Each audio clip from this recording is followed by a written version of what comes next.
welcome to my channel. Good morning. So today we're going to visit some of the prominent places in Bangalore like Vidhan Soudha and Karnataka High Court. I'm going out after a really long time, so I'm very excited but a little nervous as well. So let's see how it goes.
I'm standing in front of Vidhan Soudha. This is the Parliament for Karnataka. The Vidhan Soudha was built in 1956 and it is the largest legislative building in India. The foundation stone was laid by Jawaharlal Nehru, the first Prime Minister of India. Vidhan Soudha is the Parliament building for the state of Karnataka. There are two houses in Karnataka legislature. Both the houses are seated in the Vidhan Soudha. It took 4 years to build it and the construction completed in 1956. The style of architecture is Neo-Dravidian.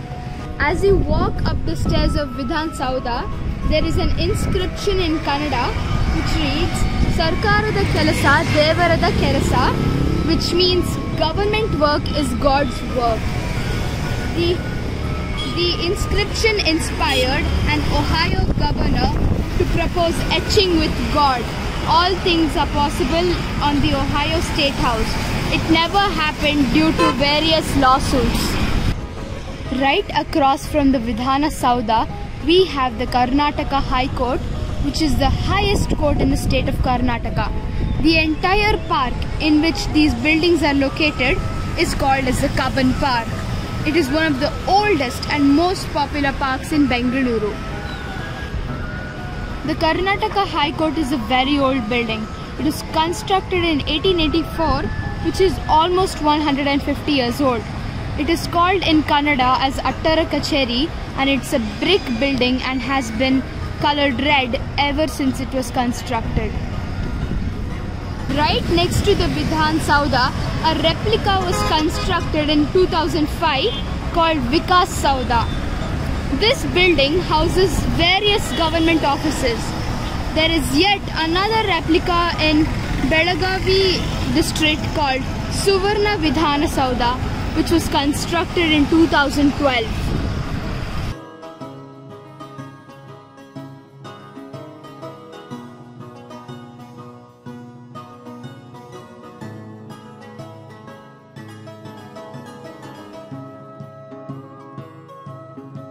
The Cubbon Park is very huge and it started out with 100 acres in 1870 and today it has expanded to 300 acres.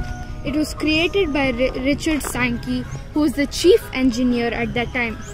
Now the official name of the park is Shri Chamarajendra Park, but the name is not in vogue. People refer to the park as Cubbon Park. In fact, it started out as Meads Park, but later renamed as Cubbon Park after the longest serving commissioner, Sir Mark Cubbon. Bengaluru city was named as the Garden City because of Cubbon Park. Tourists who visited the Cubbon Park were enamored with the amount of flora and fauna and started calling the city as Garden City. And then it stuck on.